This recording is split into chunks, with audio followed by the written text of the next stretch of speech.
মানুষ কেন বলে মোদের নারীর নিজস্ব নাই কিছু? আমি তো দেখি জগৎ চলে নারীর পিছু পিছু।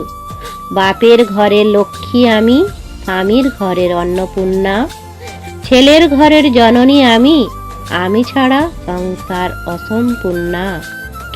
আমার থেকে আপন করতে আর কি কেউ পারে?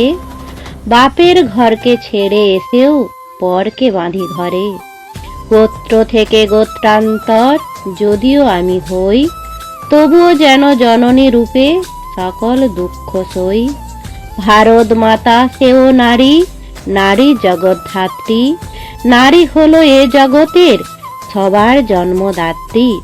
পুরুষতান্ত্রিক সমাজ তাই পুরুষকে বড় করে, জেনে রেখো সেই পুরুষকেই নারী গর্ভে ধারণ করে।